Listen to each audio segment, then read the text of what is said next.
السلام عليكم ورحمة الله وبركاته. الحمد لله رب العالمين وبه نستعين. اللهم صل على سيدنا ونبينا محمد وعلى آله وصحبه أجمعين. نويت الاعتكاف في هذا المسجد لله تعالى എന്ന ശ്രേഷ്ഠമായ വചനമൊരിക്കലിന്റെ പ്രതിജ്ഞ പുതുക്കി അള്ളാഹുവിന്റെ ആരാധനാലയത്തിന്റെ അകത്ത് വലിയ ഒരു നന്മയെ പ്രതീക്ഷിച്ച് നമ്മളെല്ലാവരും സമ്മേളിച്ചത് നാഥനായ തമ്പുരാൻ രണ്ടു ലോകത്തേക്കും നമുക്ക് ഉപകാരപ്പെടുന്ന ഒരു സൽക്കർമ്മമായി നമ്മളിൽ നിന്ന് സ്വീകരിച്ച് അനുഗ്രഹിക്കട്ടെ. നമ്മളിൽ നിന്ന് വിട പറഞ്ഞു പോയ മുഴുവൻ ആളുകൾക്കും അല്ലാഹു തആല മഗ്ഫിറത്ത് കൊടുക്കട്ടെ. അവരുടെ ഖബർ ജീവിതം അല്ലാഹു സന്തോഷത്തിലും സമാധാനത്തിലുമാക്കി കൊടുക്കട്ടെ. സമയം പോയതറിയാതെ ഖിയാമത്ത് നാളിനെ സ്വാഗതം ചെയ്യുന്ന ആളുകളിൽ അവരെയും നമ്മളെയും അല്ലാഹു ഉൾപ്പെടുത്തി അനുഗ്രഹിക്കട്ടെ. ഒരുപാട് ദുരന്തങ്ങളിലൂടെ ലോകം നടന്നുകൊണ്ടിരിക്കുകയാണ്. അല്ലാഹു സുബ്ഹാനഹു വ തആല ആകസ്മികമായിരിക്കുന്ന എല്ലാ അത്യാഹിതങ്ങളിൽ നിന്ന് അപകടങ്ങളിൽ നിന്നൊക്കെ നമ്മളെ കാത്ത് രക്ഷിച്ച് അനുഗ്രഹിക്കുമാറാകട്ടെ. ആമീൻ യാ റബ്ബൽ ആലമീൻ. ഇത്തരം സംഭവ വികാസങ്ങളൊക്കെ മനുഷ്യൻ ബലഹീനനാണ് എന്നുള്ളതിന്റെ കൂടെ തന്നെ വിധിയുടെ വിധാതാവായ പ്രപഞ്ച സൃഷ്ടാവായ തമ്പുരാൻ മഹോന്നതനാണ് എന്നുകൂടി തിരിച്ചറിയാനുള്ള ഒരു സന്ദർഭമാണ്. ഇങ്ങനെയുള്ള അനിഷ്ടകരമായ അപ്രിയ യാഥാർത്ഥ്യങ്ങളൊക്കെ ഉണ്ടാകുമ്പോൾ അള്ളാഹുവിൽ പരമേൽപ്പിക്കാനുള്ള ഒരു മനസ്സാണ്. ദൈവനിഷേധത്തിലേക്ക് പോകുന്നതിന് പകരം ദൈവാസ്തിക്യത്തിലേക്ക്, ദൈവത്തിന്റെ ഉണ്മയിലേക്ക്. എനിക്ക് പറയാൻ ഒരാളുണ്ടല്ലോ, അവൻ ഈ ലോകത്തിനല്ലല്ലോ വില കൊടുത്തത്, അവൻ അടുത്തൊരു ലോകത്തിനാണല്ലോ വില കൊടുത്തത്. അപ്പൊ ഈ ലോകത്തിന്റെ സ്വാഭാവികത ഇങ്ങനെയൊക്കെ തന്നെയാണ് എന്നുള്ളതാണല്ലോ കഴിഞ്ഞ ചരിത്രങ്ങളൊക്കെ നമ്മളെ ബോധ്യപ്പെടുത്തിയത്. അവിടെ ശാസ്ത്രം തോറ്റുപോകാറുണ്ട്, അവിടെ നിർമ്മാണ വിദഗ്ധർ തോറ്റുപോകാറുണ്ട്, അവിടെ എഞ്ചിനീയേഴ്സ് തോറ്റുപോകാറുണ്ട്, അവിടെ വിശ്വഗ്രന്മാർ ഡോക്ടർമാർ തോറ്റുപോകാറുണ്ട്, അവിടെ എല്ലാ ബുദ്ധിജീവികളും തോറ്റുപോകാറുണ്ട്. അങ്ങനെ എല്ലാവരും തോറ്റുപോകുന്ന ഇടമാണ്, ദൈവം മാത്രം ജയിക്കുന്ന ഇടമാണ് ഈ ലോകം എന്ന് നമ്മൾ തിരിച്ചറിയുമ്പോഴാണ് നമുക്ക് മറ്റൊരു ലോകമുണ്ട് എന്നും മരണം എന്നുള്ളത് അന്ത്യമല്ല തുടക്കമാണ് എന്നുമൊക്കെയുള്ള ബോധ്യങ്ങളും നമ്മുടെ ഉള്ളിലേക്ക് വിരുന്നു വരുന്നത്. അതൊരർത്ഥത്തിൽ ഒരു ഈമാനാണ്. വലനബുലുവന്നകും ബിശൈഇൻ മിനൽ ഖൗഫി വൽ ജൂഇ വനഖസിൻ മിനൽ അംവാലി വൽ അൻഫുസി വത്തമറാത്ത് വബശ്ശിരിസ് സ്വാബിരീൻ. ഇവിടെയൊക്കെ ക്ഷമിക്കുന്ന ആളുകൾക്ക് പുണ്യനബിയെ വലിയ സന്തോഷ വാർത്ത അങ്ങ് അറിയിക്കുക. അല്ലദീന ഇദാ അസാബഹും മുസീബത്തുൻ ഖാലു ഇന്നാ ലില്ലാഹി വ ഇന്നാ ഇലൈഹി റാജിഊൻ. ഒരു കൂട്ടാളുകൾ അവിടെ ഉണ്ട്, അവർക്ക് എന്തെങ്കിലും വിപത്തുകൾ, ആപൽക്കരമായ സ്ഥിതിവിശേഷങ്ങൾ സംഭവിച്ചു കഴിഞ്ഞാൽ ഖാലൂ, അവരൊന്നടങ്കം പറയും ഇന്നാ ലില്ലാഹി വ ഇന്നാ ഇലൈഹി റാജിഊൻ. ഞങ്ങൾ അല്ലാഹുവിൽ നിന്നുള്ളവരാണ്, ഞങ്ങൾ അല്ലാഹുവിലേക്ക് മടങ്ങുന്നവരാണ്. നോക്കൂ നിങ്ങൾ, റബ്ബിൽ നിന്ന് വന്ന ആളുകളാണ് നമ്മൾ. റബ്ബ് വിളിക്കുമ്പോ അവന്റെ അടുക്കലേക്ക് തിരികെ പോകാനുള്ള ആളാണ്. അവന്റെ അടുക്കലേക്ക് പോയി എന്നല്ല പറയാം, അല്ലേ? ആരെങ്കിലും നമ്മുടെ ഉറ്റവരോ ഉടയവരോ മരിച്ചാല് നമ്മൾ പറയണ്ട, പഠിച്ചോ തിരിച്ചു വിളിച്ചു. അപ്പോ അവിടെ നിന്ന് വന്നവർ അവിടേക്ക് തന്നെ തിരിച്ചു പോകുന്നവർ. മിൻഹാ ഖലഖനാകും വഫീഹാ നുഈദുകും വമിൻഹാ നുഖ്രിജുകും താറത്തൻ ഉഖറാ. എല്ലാത്തിനും അല്ലാഹു ഒരു നിയമം വെച്ചിട്ടുണ്ട്. ആ നിയമങ്ങൾക്ക് അനുസൃതമായിട്ടേ ലോകം സഞ്ചരിക്കുകയുള്ളൂ. നമ്മളെപ്പോഴും സന്തോഷത്തിലാകണം എന്നുള്ളത് നമ്മൾക്ക് മീറ്റിംഗ് കൂടി തീരുമാനിക്കാൻ പറ്റുന്ന നമ്മുടെ ഒരു ഡെസിഷനിൽ എത്തിച്ചേരാൻ പറ്റുന്ന ഒരു കാര്യമല്ല. കാരണം അതിന്റെ സാധുതയും സാധ്യതയും കിടക്കുന്നത് പഠിച്ചോന്റെ കയ്യിലാണ്. അതുകൊണ്ടാണ് തവക്കൽതു അലല്ലാഹ് എന്ന് നമ്മൾ പറയുന്നത്. കാരണം എല്ലാം നിയന്ത്രിക്കുന്ന നിന്നിൽ ഞങ്ങൾ ഭരമേൽപ്പിക്കുകയാണ് റബ്ബേ, ഞങ്ങൾ ഭരമേൽപ്പിക്കുകയാണ് റബ്ബേ. സഫിഷ്യൻസ് ഈസ് അല്ലാഹ്. എല്ലാം അല്ലാഹുവാണ്, അല്ലേ? നമ്മളെ സംബന്ധിച്ചിടത്തോളം four us sufficient is Allah. ആ അല്ലാഹുവിൽ നമ്മൾ എന്ത് ചെയ്യാണ്? He is the best disposal for every affairs. ഹസ്ബുനല്ലാഹു വ നിഅമൽ വകീൽ. ഞങ്ങൾക്ക് അല്ലാഹു മതി. ഹസ്ബുനല്ലാഹ്. ഒരാൾ ഒറ്റക്ക് അവനാന്റെ കാര്യം പറയുകയാണെങ്കിൽ ഹസ്ബി അല്ലാഹ്. നമ്മളെല്ലാവർക്കും വേണ്ടി പറയുകയാണെങ്കിൽ ഹസ്ബുനല്ലാഹ്, ഞങ്ങൾക്ക് പഠിച്ചോ മതി. വ നിഅമൽ വകീൽ. ഭരമേൽപ്പിക്കാൻ അധികാരം അവന് മാത്രമാണ്. അവനെ മാത്രമാണ് നമുക്ക് വിശ്വസിക്കാൻ പറ്റുന്നത്. അവനെ മാത്രമാണ് വിശ്വസിക്കാൻ പറ്റുന്നത്. മരണത്തിന് വിവിധ മുഖങ്ങളുണ്ട്, അല്ലെ? അഹമ്മദാബാദിൽ നിന്ന് ഈ ബോയിങ് വിമാനം എല്ലാ സംവിധാനമുള്ള ഒരു വിമാനമാണ്. ഒരൊറ്റ ഇന്ധനക്ഷമതയുടെ ഫുൾ ടാങ്കോടുകൂടെ 1.5 ലക്ഷം ലിറ്റർ പെട്രോള് നിറക്കാനുള്ള അസാമാന്യമായിരിക്കുന്ന ശേഷിയുണ്ട്. 13,500 മണിക്കൂറിന്റെ മുകളിൽ നിർത്താതെ പറക്കാനുള്ള സംവിധാനങ്ങളുണ്ട്. ഇരട്ട എഞ്ചിനുകളാണ്, ബോയിങ് വിമാനമാണ്, എല്ലാ സംവിധാനവും ഉണ്ട്. ആ സംവിധാനങ്ങൾക്കിടയിൽ അതിന്റെ കോക്പിറ്റിൽ പോയി ഇരിക്കുന്ന പൈലറ്റുമാരും അത്യാവശ്യം നല്ല സമർത്ഥരായ ആളുകളാണ്. അവരാരും മോശക്കാരൊന്നുമല്ല. എന്നിട്ടും ടേക്ക് ഓഫ് ചെയ്ത് 30 സെക്കൻഡ് കൊണ്ട് ആ വിമാനത്താവളത്തിന്റെ പരിസരത്ത് തന്നെ, അത് ഇരട്ട എഞ്ചിനുള്ള, ഒരു എഞ്ചിൻ പണിമുടക്കി കഴിഞ്ഞാൽ അടുത്ത എഞ്ചിൻ പ്രവർത്തിച്ചാൽ മാത്രം അതിൽ ടേക്ക് ഓഫ് ചെയ്യാനും അതുപോലെ തന്നെ ക്രാഷ് ലാൻഡിങ് നടത്താനും അടിയന്തരമായിട്ട് ലാൻഡ് ചെയ്യാനും ഒക്കെ സാധ്യതയുള്ള സംവിധാനങ്ങളും സൗകര്യങ്ങളും ഒക്കെയുള്ള ഒരു വിമാനം, അതിന്റെ വൈമാനികരിൽ ഒരാളെ മാത്രം, അതും ഭാഗ്യത്തിന്റെയും അത്ഭുതത്തിന്റെയും പുറത്ത് എന്ന് മാത്രം പറയാം, ആ ഒരാളെ മാത്രം അവശേഷിപ്പിച്ച് ബാക്കിയുള്ള ആളുകളെ മുഴുവൻ ചുടുചാരങ്ങളും ഭസ്മങ്ങളും കരിഞ്ഞ കരിങ്കട്ടകളുമാക്കി മാറ്റിയിട്ടുണ്ടെങ്കിൽ നമുക്ക് ഒരുപാട് ചിന്തിക്കാനുണ്ട്. ഇതിലൊക്കെ മരണം വിവേകമില്ലാത്തൊരു കോമാളിയാണ്. വിവേകമില്ലാത്ത ഒരു കോമാളി എന്ന് വേണമെങ്കിൽ നമുക്ക് മരണത്തെ പറ്റി പറയാം. പത്തനംതിട്ടക്കാരിയായ രഞ്ജിത ഇങ്ങോട്ട് മാറാൻ 3 ദിവസം മാത്രം ലീവില് വന്ന് മക്കളെ കണ്ട്, അമ്മയെ കണ്ട്, ബന്ധുക്കളെ കണ്ട് തിരിച്ചുപോയി. ഇനി അവിടെ നിന്ന് റിസൈൻ ചെയ്ത് ഇവിടുത്തെ ഗവൺമെന്റിന്റെ താലൂക്ക് ആശുപത്രിയിൽ താൻ മുമ്പുണ്ടായിരുന്ന ഗവൺമെന്റ് ജോബിലേക്ക് റീജോയിൻ ചെയ്യാൻ, അതിന്റെ പേപ്പർ വർക്കുകൾ ശരിയാക്കാൻ വേണ്ടിയിട്ടുള്ള യാത്രയിലാണ്. അടുത്ത 28-ാം തീയതി ആ 40-കാരിയായ സഹോദരിയുടെ 2 മക്കളുടെ ആ അമ്മയുടെ പുതിയ വീട്ടിലേക്കുള്ള ഗൃഹപ്രവേശനത്തിന്റെ ചടങ്ങ് നടക്കാനിരിക്കാൻ, ഉപചാരപൂർവം അവര് ആ വീട്ടിലേക്ക് സന്തോഷത്തോടെ കയറിയിരിക്കാൻ നിൽക്കാൻ എന്തൊക്കെ സ്വപ്നങ്ങൾ ഉണ്ടായിരുന്നു. എന്റെ പ്രിയപ്പെട്ടവരെ, ജീവിതത്തിൽ ഒരുപാട് സെൽഫി എടുത്ത് വിട്ട ആളുകളുണ്ട് അല്ലെ. എക്സിൽ പോസ്റ്റ് ചെയ്തവരുണ്ട്, ട്വിറ്ററിൽ പോസ്റ്റ് ചെയ്തവരുണ്ട്, ഇൻസ്റ്റയിൽ പോസ്റ്റ് ചെയ്തവരുണ്ട്. അതില് ബ്രിട്ടീഷുകാരായ ചെറുപ്പക്കാരുണ്ട്, നമ്മുടെ നാട്ടിലുള്ള കുടുംബക്കാരുണ്ട്, കേരളക്കാരായ ഭാരതീയരായ ആളുകളുണ്ട്. ഓരോ ചിത്രങ്ങളും നമ്മളെ ബോധ്യപ്പെടുത്തുന്ന എന്താണ്? മരണം രംഗബോധമില്ലാത്ത കോമാളിയാണ്. അതിലൊരു ചെറുപ്പക്കാരനെ പറ്റി വായിച്ചു ഞാൻ. അദ്ദേഹത്തിന്റെ മക്കൾ അവിടെ നിർത്തി. ആ മക്കളുടെ അമ്മ ഈ സഹോദരന്റെ ഭാര്യ, ഗുജറാത്ത് കുടുംബ പേരുള്ള ഒരു സഹോദരിയാണ്. അതുകൊണ്ട് ആ പെണ്ണ് കുറച്ചു മാസങ്ങൾക്ക് മുമ്പാണ് മരണപ്പെട്ടത്.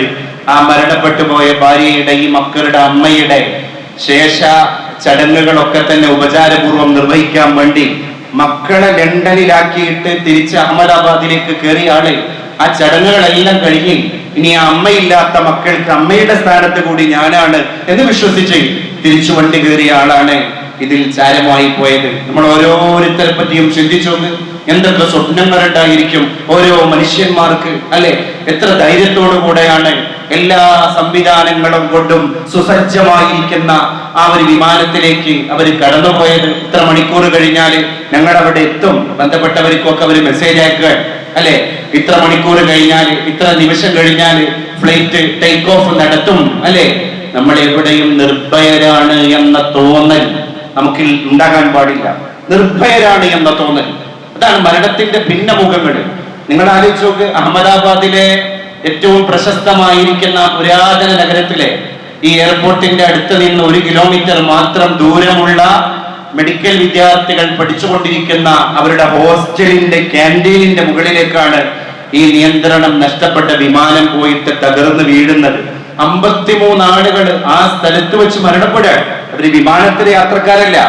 അവർ ഈ യാത്രയുമായി ബന്ധപ്പെട്ട ഒരു രേഖയും തയ്യാറാക്കിയ ആളുകളല്ല അല്ലെ.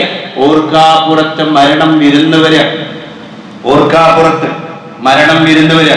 ഇത് അവരുടെ അവസ്ഥ മാത്രമാണ് എന്ന് വിശ്വസിക്കുന്ന നമുക്കെല്ലാവർക്കും തെറ്റുപറ്റുകയാണ്. നമുക്കെല്ലാവർക്കും തെറ്റുപറ്റുകയാണ്. ഇത് ദുനിയാവിന്റെ ഒരു സ്വരമാണ്, ഇത് ദുനിയാവിന്റെ ഒരു താളമാണ്. ഇവിടെ പടച്ചോന്റെ അടുക്കൽ പരിമേൽപ്പിക്കൽ മാത്രമാണ് നമ്മുടെ വിശ്വാസികളെ സംബന്ധിച്ചിടത്തോളം പരിഹാരം. അതാണ് ഹസ്ബുനല്ലാഹു വനിഅമൽ വകീൽ. എനിക്ക് എന്റെ റബ്ബ് മതി, പരിമേൽപ്പിക്കാൻ ഏറ്റവും പ്രാപ്തനായവൻ അവനാണ്. ഞാൻ എന്റെ റബ്ബിലേക്ക് അടുക്കുകയാണ്. പ്രത്യേകിച്ച് എന്റെ ഡോസ്, ആ ക്ലോസിങ്, പിന്നെ മുമ്പിലുള്ള വാതിലുകളൊക്കെ അടയാൻ, ഞാൻ വീണ്ടും പരിമിതികളിലേക്ക് പോവാൻ. ഒരു ഫ്ലൈറ്റ് യാത്രയ്ക്ക് എന്ന് പറഞ്ഞാൽ അങ്ങനെ തന്നെയാണല്ലോ. നമ്മളെ സീറ്റ് ബെൽറ്റിന്റെ ഉള്ളിൽ അടക്കി ഒതുക്കി, കോക്പിറ്റിന്റെ അവിടുന്ന് അനൗൺസ് വന്ന് എല്ലാവരും, പിന്നെ എയർ ഹോസ്റ്റസുമാരാകുന്ന ക്രൂ മെമ്പേഴ്സ്, അവരെല്ലാവരും നടന്ന് ബെൽറ്റ് ഇടാത്തവരെ ബെൽറ്റ് ഇടിയിച്ച് ഇതിന്റെ ഉള്ളിൽ ഞെരിഞ്ഞിരിക്കുകയാണ്. അവൻ ആ സീറ്റ്, അതിന്റെ അപ്പുറത്തൊരു ലോകമില്ല, അതിന്റെ ഡോറുകൾ ബന്ധനസ്ഥമായിട്ട് അടക്കപ്പെട്ടിരിക്കുകയാണ്. ആ വിമാനത്തിൽ നിന്ന് പുറത്തിറങ്ങാനുള്ള ഇരുപാർശ്വങ്ങളിലെയും രണ്ട് വശങ്ങളിലെയും കോണികള്, സ്റ്റെയർകേസുകള് അതിന്റെ വാഹനത്തോടുകൂടെ മാറ്റപ്പെട്ടിരിക്കാൻ. വേറൊരു വണ്ടി വാഹനം വന്നിട്ട് ഈ റിവേഴ്സ് ഗിയറിൽ പോകുന്ന വിമാനത്തെ പിറകോട്ട് കൊണ്ടുപോവാൻ. പിന്നെ അവിടെ നിന്ന് പൈലറ്റ് പറയാൻ നമ്മൾ ടേക്ക് ഓഫിലേക്ക് പുറപ്പെടാൻ, കൂടുതൽ സങ്കീർണമാവാൻ. കാരണം എന്താണ്? നിലം വിട്ടതോടുകൂടെ അവന്റെ അസ്വസ്ഥതകൾ വർദ്ധിക്കാൻ. നമ്മൾ അതിനെ പറ്റി ഒന്ന് ചിന്തിച്ചു. അവിടെയാണ് സുബ്ഹാനല്ലദീ സഖറ ലനാ ഹാദാ വമാ കുന്നാ ലഹു മുഖ്രിനീൻ. ഈ വാഹനത്തെ ഞങ്ങൾക്ക് കീഴ്പ്പെടുത്തി തന്ന തമ്പുരാനെ, മേഘക്കട്ടകൾക്കിടയിലൂടെ ഇത് യാത്ര ചെയ്യുകയാണ്. 8-10 കിലോമീറ്റർ മുകളിലൂടെ വായുമണ്ഡലത്തിലൂടെ ഇത് യാത്ര ചെയ്യുകയാണ്. ഒരു നൂലിന്റെ പിൻബലം പോലുമില്ലാതെ ഞങ്ങൾ ഭൂമി വിട്ട് വായുമണ്ഡലത്തിലൂടെ നിർവ്വാണം കിട്ടാത്ത അപ്പൂപ്പൻ താടി പോലെ അലഞ്ഞു തിരികയാണ് തമ്പുരാനെ. ഇതിന്റെ നിയന്ത്രണം കോക്പിറ്റിലിരിക്കുന്ന പൈലറ്റുമാരുടെ കയ്യിലല്ല. ഇതിന്റെ നിയന്ത്രണം ആ താഴെയിരിക്കുന്ന കൺട്രോൾ ബോർഡിലല്ല, ഗ്രൗണ്ട് ക്ലിയറൻസ് സ്റ്റാഫിന്റെ കയ്യിലല്ല, ഇതിന്റെ ടെക്നീഷ്യന്മാരുടെ കയ്യിലല്ല. അതുകൊണ്ട് ഇന്നല്ലെങ്കിൽ നാളെ ഞങ്ങൾ ഞങ്ങളുടെ റബ്ബിലേക്ക് കടന്നു പോകാനുള്ള ആളുകളാണ്. അല്ലാഹുവിനോട് അടുക്കാനുള്ള അവസരങ്ങളാണ്. കുറച്ചുകൂടി അടുക്കുക, റബ്ബിനോട് അടുക്കുക. പഠിച്ചോനെ, എന്റെ വാതിലുകൾ അടഞ്ഞു, ഞാൻ ഇനി ഒരു പുതിയ വാതിൽ തുറക്കാൻ, അത് നിന്നിലേക്കുള്ള വാതിലാണ്. ഹസ്ബി അല്ലാഹു വ നിഅമൽ വകീൽ. കാരണം എന്താണ്? If you come to me walking, I come to you running. If you remember me, I remember you. My slave, when you are forgetting me, still I remember you. നീ എന്നിലേക്ക് നടന്നു വരികയാണെങ്കിൽ ഞാൻ നിന്നിലേക്ക് ഓടി വരും. അതാണ് നിന്റെ ഉടമസ്ഥനായ ഞാൻ. നീ എന്നെ പറ്റി ഓർക്കുമ്പോ ഞാൻ നിന്നെ പറ്റി ഓർക്കും. അടുത്തതോ മൈ സ്ലേവ്, എന്റെ പ്രിയപ്പെട്ട അടിമേ, when you are forgetting me, നീ എന്നെ മറക്കുക, പല സന്ദർഭങ്ങളിലും നീ എന്നെ മറക്കുക, still I remember you, അപ്പോഴും ഞാൻ നിന്നെ ഓർക്കുകയാണ്. അല്ലാഹുവിനെ മറക്കാൻ പാടില്ല, നമ്മൾ പഠിച്ചവനെ മറക്കാൻ പാടില്ല. നമ്മുടെ സാധ്യതകളുടെ വാതിൽ അടയുന്നു എന്ന് തോന്നുമ്പോൾ കൂടുതൽ അവനിലേക്ക് എടുക്കണം. ചില വൈമാനിക യാത്രയിലൊക്കെ നമ്മൾ തന്നെ ആശ്ചര്യപ്പെട്ടു പോകും. നമ്മുടെ വിശ്വാസികളും മതക്കാരും ഒക്കെയായിരിക്കുന്ന മുസ്ലിങ്ങൾ തന്നെ ദിക്ർ ചൊല്ലുന്നതിന് പകരം സിനിമകൾ കണ്ടുകൊണ്ടിരിക്കുക. അപ്പുറത്ത് ഇപ്പുറത്തൊക്കെ സീറ്റുകളിൽ അല്ലെ, എന്തൊരു ധൈര്യം! വലിയ നിർഭയത്വത്തോടുകൂടെ ഹെഡ്സെറ്റ് ഒക്കെ വെച്ചിട്ട് സിനിമ ആസ്വദിക്കുക. ടേക്ക് ഓഫ് ചെയ്യേണ്ടത് അവരറിയുന്നില്ല. വിമാനം അതിന്റെ ഉപരിതലത്തിൽ സ്റ്റാൻഡായത് അവരറിയുന്നില്ല. വിമാനയാത്രയിലെ സമ്മർദ്ദങ്ങൾ അവരറിയുന്നില്ല. ഈ നിർഭയത്വം എവിടെ നിന്ന് കിട്ടി? എന്റെ പ്രിയപ്പെട്ടവരെ, യാ ഹയ്യു യാ ഖയ്യൂം ബിറഹ്മതിക നസ്തഗീസ് റബ്ബനാ ആതിനാ മിൻ ലദുൻക റഹ്മ വഹയ്യിഅ് ലനാ മിൻ അംരിനാ റശദാ. യാ ഹയ്യു യാ ഖയ്യൂം, ഹയ്യും ഖയ്യൂമുമാകുന്ന തമ്പുരാനെ, ബിറഹ്മതിക നസ്തഗീസ്, നിന്റെ കാരുണ്യത്തിൽ ഞങ്ങൾ അഭയം തേടുകയാണ് തമ്പുരാനെ. ഞങ്ങളുടെ മുമ്പിൽ വേറൊരു പിടിവള്ളി ഇല്ല, ഞങ്ങളുടെ മുമ്പിൽ വേറൊരു കൈവല്യം ഇല്ല. അതുകൊണ്ട് ബിറഹ്മതിക നസ്തഗീസ്, അല്ലാഹുവിനെ പറ്റി ഇങ്ങനെ ആലോചിക്കണം നാം.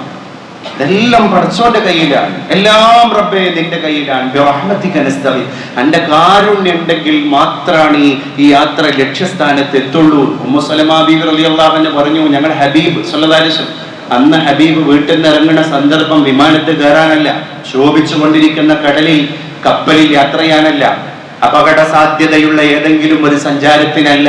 എന്നിട്ടും ഉമ്മു സലമ ബീവി റളിയല്ലാഹു അൻഹ പറയാണ്, അപകട സാധ്യതയില്ലാത്ത മരുഭൂമിയിൽ ഒട്ടകപ്പുറത്തോ കുതിരപ്പുറത്തോ യാത്ര ചെയ്യുമ്പോൾ, അല്ലെങ്കിൽ സഹാബത്തിന്റെ കൂടെ വെറുതെ ഒരു വഴിയിലൂടെ നടന്നു പോകുമ്പോ പോലും പരിശുദ്ധ റസൂൽ വീട് വിട്ട് ഇറങ്ങുന്ന നേരത്ത് ചൊല്ലുന്ന ദിക്ർ, ഞങ്ങൾ അവസാനം മനഃപ്പാഠമാക്കി.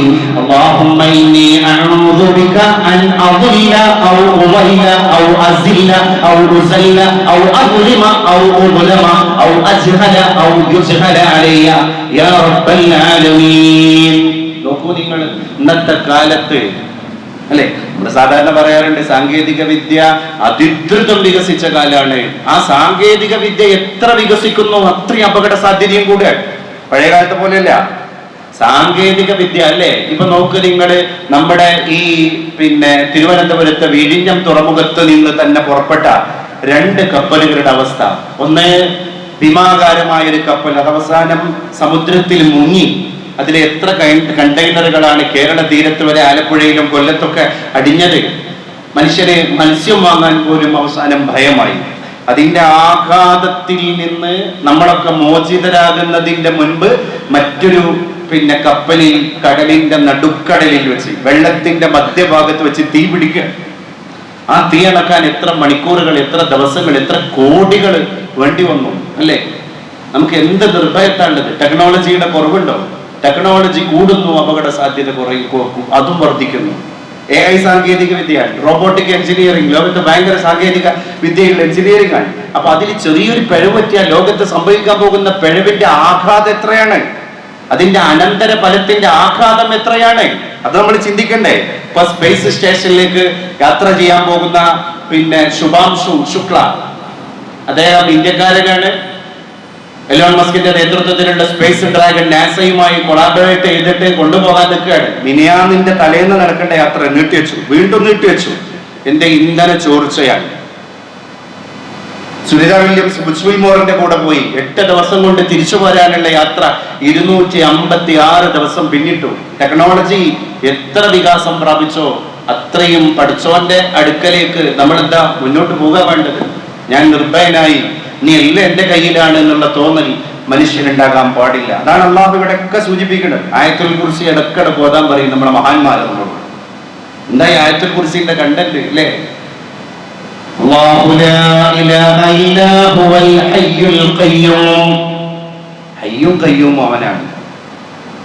പിന്നെ ലാസ്റ്റ് പറയുന്നത് ലാ തഅഖുദുഹു സിനതുൻ വലാ നൗം. അവന് മാത്രമാണ് മറവിയും ഉറക്കവും സംഭവിക്കാത്തത്. മറവിയും ഉറക്കവും, ഉറങ്ങിപ്പോകുന്നത് മനുഷ്യനാണ്, മറവി സംഭവിക്കുന്നത് മനുഷ്യനാണ്. എത്ര അപകടങ്ങൾ. മനുഷ്യന്റെ മറവി ചില സ്ഥലത്ത് അനുഗ്രഹം പോലെയാണ്. ഇപ്പൊ ഇന്നലെ തന്നെ ആ മരണത്തിൽ നിന്ന് രക്ഷപ്പെട്ട ഒരു സ്ത്രീ 10 മിനിറ്റ് ട്രാഫിക് ജാമിൽ കുടുങ്ങിയിട്ട് സിഗ്നൽ ലൈറ്റ് ഓപ്പൺ ആവാത്തതിന്റെ പേരിൽ മാത്രം ഫ്ലൈറ്റ് മിസ്സായ ഒരു സഹോദരിയാണ്. ജീവൻ തിരിച്ചു വരികയാണ്. മരിക്കുന്ന ഒരവസ്ഥ വേറെ രീതിയാണ്. ആ മെഡിക്കൽ വിദ്യാർത്ഥികൾ പോലും മരിച്ച രംഗം ആലോചിച്ചു നോക്ക്. കാര്യകാരണങ്ങളല്ല, നമ്മൾ അങ്ങനെ കണക്ക് കൂട്ടിയിട്ട് മരണത്തെ തോൽപ്പിക്കാൻ ഒരാൾക്കും കഴിയൂല. സമയമാകുമ്പോൾ മരിക്കും. ഇനി ഒരാളെ കൊല്ലണം എന്ന് തീരുമാനിച്ചാലും അതിന് സമയമാകണം, ഇല്ലെങ്കിൽ അയാളെ കൊല്ലാൻ കഴിയൂല, അയാൾ മരിക്കൂല. ഇതിന്റെ ഒക്കെ അപ്പുറത്തുള്ള ഒരാൾ, ഉറക്കും മറവിയും സംഭവിക്കാത്ത ഒരുത്തനാണ് എന്റെ റബ്ബ്. അപ്പൊ മനുഷ്യന്റെ എത്ര സമർത്ഥനാണ്, എത്ര നിപുണനാണ് എങ്കിലും അവൻ ഒരുപാട് അപജയങ്ങളും അപാകതകളും സംഭവിക്കുന്നതാണ് ഈ ഖുർആനിക വചനം നമ്മളെ ബോധ്യപ്പെടുത്തുന്നത്. Sir Isaac Newton, gravitation force, ഗുരുത്വാകർഷണ ബലം, ഗ്രാവിറ്റി ലോകത്തിന് പരിചയപ്പെടുത്തിയ ശാസ്ത്രജ്ഞനാണ്. അദ്ദേഹത്തെ പറ്റി പറയാറുണ്ട്, അദ്ദേഹം വീട്ടിൽ 2 മുയലുകളെ വളർത്തി. ഒന്നൊരു വലിയ മുയലായിരുന്നു, മറ്റൊന്നൊരു കുഞ്ഞു മുയലായിരുന്നു. ഒന്നൊരു കുട്ടിയാണ്, ഒന്നൊരു തള്ളയാണ്. ഈ 2 മുയലുകളെയും ഒരു കൂട്ടിലാണ് അദ്ദേഹം വളർത്തിയത്. പക്ഷെ അദ്ദേഹം മണ്ണിന്റെ ഒരു കൂട് നിർമ്മിച്ചപ്പോൾ വലിയ മുയലിന് പുറത്തേക്ക് പോരാനും അകത്തേക്ക് പുറപ്പെടാനും ഒരു വലിയ ദ്വാരം ഉണ്ടാക്കി. പിന്നെ അതിന്റെ അപ്പുറത്ത് ചെറിയൊരു ദ്വാരം ഉണ്ടാക്കി. അപ്പോൾ ആളുകൾ ചോദിച്ചു, ഈ ചെറിയ ദ്വാരം എന്തിനാണ്? അത് ചെറിയ കുട്ടിക്ക് പോകാനാണ്. അപ്പൊ ആരോ ചോദിച്ചു അത്രേ, അപ്പൊ ആ വലിയ മുയലിനുണ്ടാക്കിയ ദ്വാരത്തിൽ കൂടെ ചെറിയ കുട്ടിക്കും പോയിക്കൂടെ? അങ്ങനെ പറ്റുമല്ലോ, അപ്പൊ ഓടുക. ഇത് ആനമണ്ടത്തരം എന്ന് വേണമെങ്കിൽ പറയാം. പക്ഷേ മനുഷ്യനങ്ങനെയാണ്.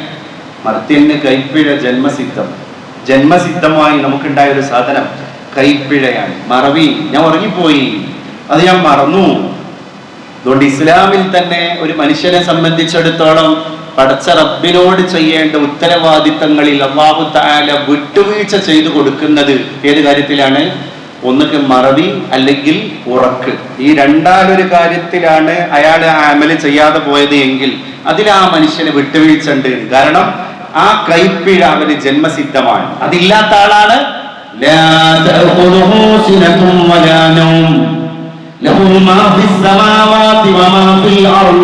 ആകാശങ്ങൾക്കപ്പുറത്ത് ഭൂമിക്ക് പുറത്തുള്ള എല്ലാം അവനുള്ളതാണ്.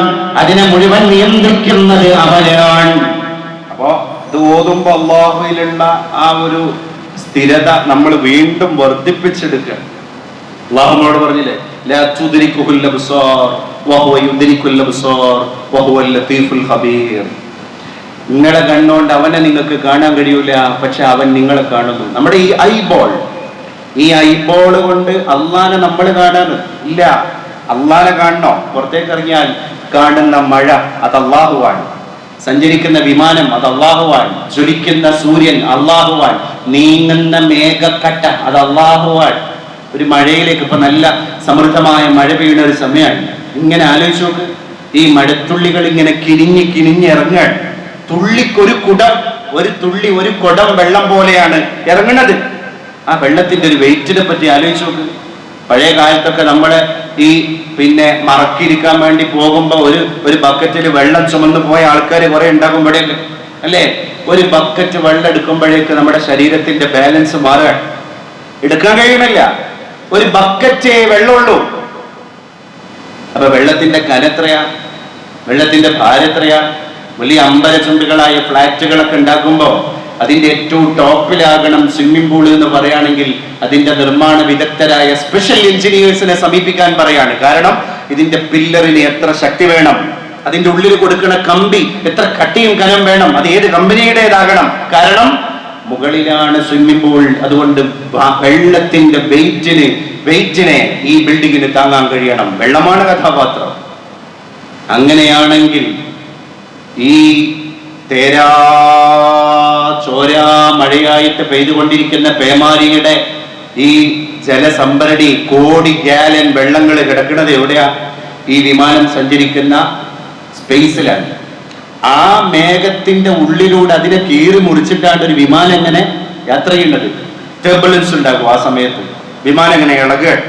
പക്ഷേ അത് കൂട്ടിമുട്ടുന്നില്ല, വളരെ സ്മൂത്ത് ആയിട്ട് അതിന്റെ ഉള്ളിലൂടെ സഞ്ചരിക്കാൻ. എന്നിട്ട് അത്രയും കനമുള്ള വെള്ളത്തിന്റെ ഗാലൻ കണക്കിന് സംഭരണിയെ ഒരു പില്ലർ ഇല്ലാതെ, ഒരു സംവിധാനം ഇല്ലാതെ അല്ലാഹു ഇങ്ങനെ നിർത്തുകയാണ്.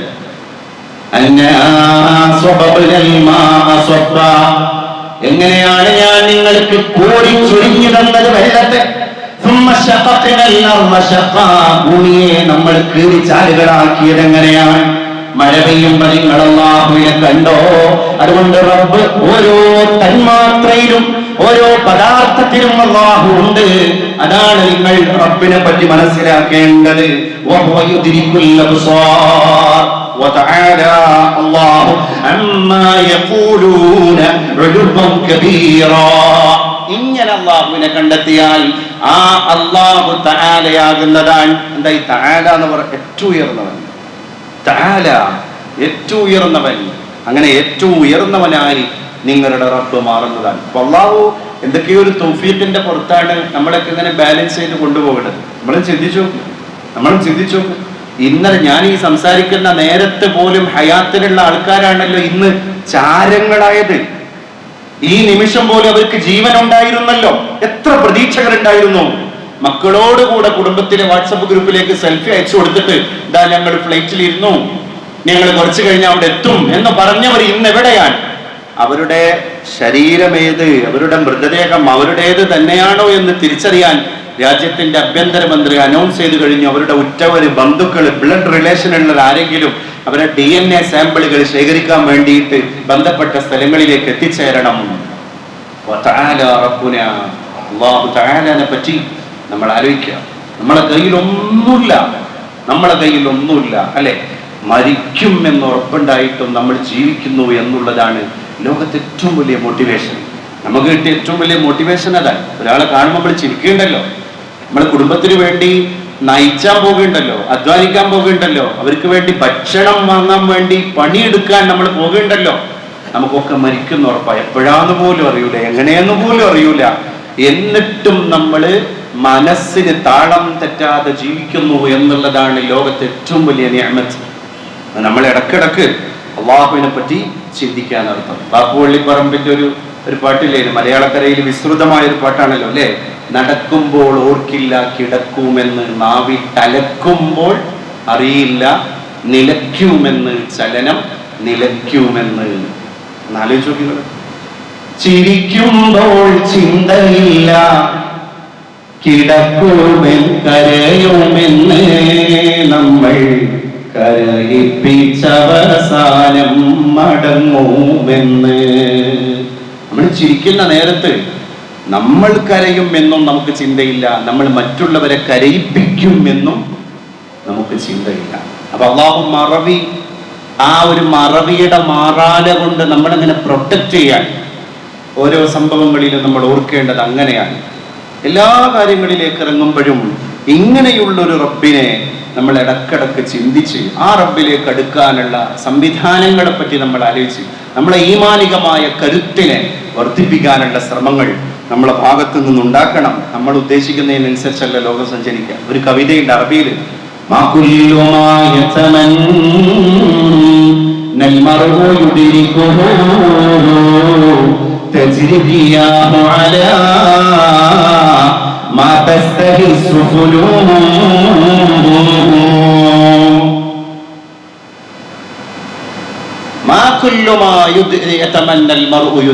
നമ്മൾ ഉദ്ദേശിക്കുന്ന എല്ലാം നമുക്ക് മരിക്കും മുമ്പ് എത്തിപ്പിടിക്കാൻ കഴിഞ്ഞുകൊള്ളണം എന്നില്ല.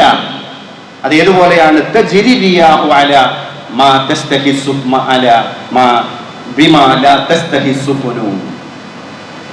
കപ്പലുകള് ഉദ്ദേശിക്കാത്ത ഇടത്തേക്കായിരിക്കും ചിലപ്പോൾ കാറ്റടിക്കുക.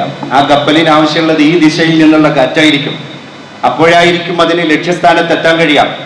ആ കപ്പലിന് ആവശ്യമുള്ളത് ഇത്ര പവർ മാത്രമുള്ള കാറ്റായിരിക്കും, എന്നാലേ അതിന് അപകടം സംഭവിക്കാതിരിക്കുക. പക്ഷെ കാറ്റിന് അതൊന്നും നോക്കേണ്ട ആവശ്യമില്ല.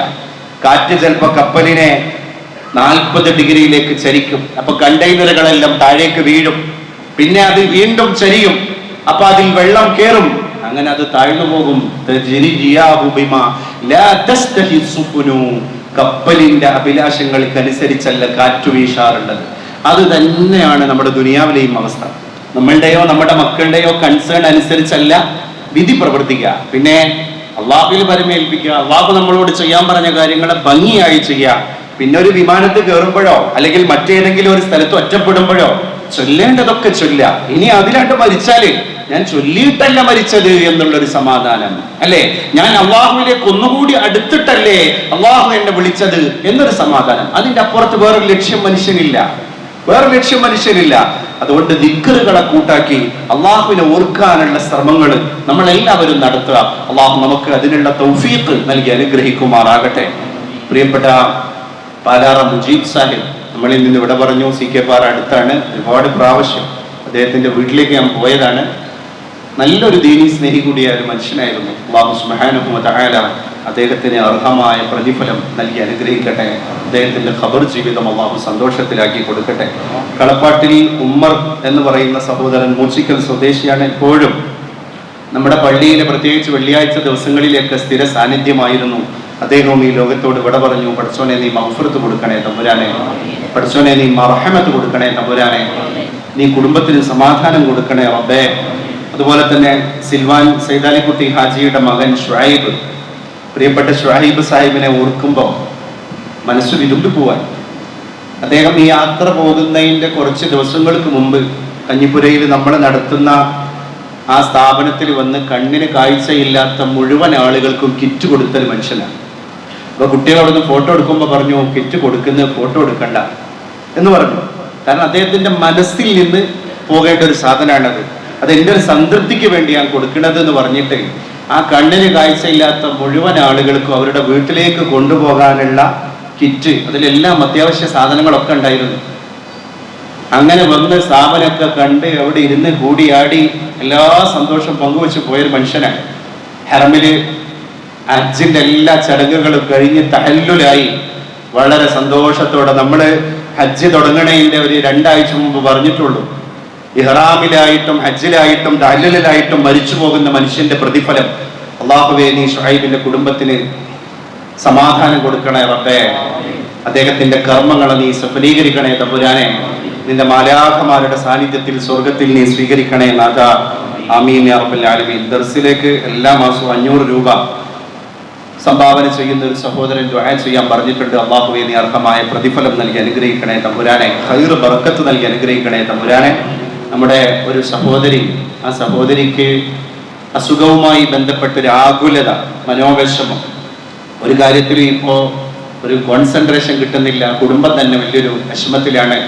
നമ്മളെ മുതഅല്ലിമീങ്ങൾക്ക് ചീരണി കൊടുക്കാൻ വേണ്ടിയിട്ടുള്ള സംഭാവന ഏൽപ്പിച്ച് ദുആ ചെയ്യാൻ പറഞ്ഞിട്ടുണ്ട്. അല്ലാഹുവേ നീ ആ സഹോദരിയുടെ ശാരീരികവും മാനസികവുമായ എല്ലാ പ്രയാസങ്ങളെയും ദൂരീകരിച്ചു കൊടുക്കണേ തമ്പുരാനെ, അവർക്ക് നീ ഖൈർ കൊടുക്കണേ തമ്പുരാനെ, അവരെ കാര്യങ്ങളൊക്കെ നീ റാഹത്തിലാക്കി കൊടുക്കണേ തമ്പുരാനെ.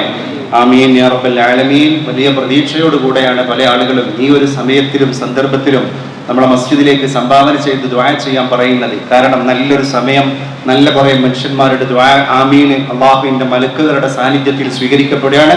അള്ളാഹുവേ നീ ഞങ്ങളുടെ ദുആക്കൊക്കെ ഇജാബത്ത് നൽകി അനുഗ്രഹിക്കണേ തമ്പുരാനെ, ഞങ്ങളെ കാര്യങ്ങളൊക്കെ നീ റാഹത്തിലാക്കി തരണേ തമ്പുരാനെ. ആമീൻ യാ റബ്ബൽ ആലമീൻ.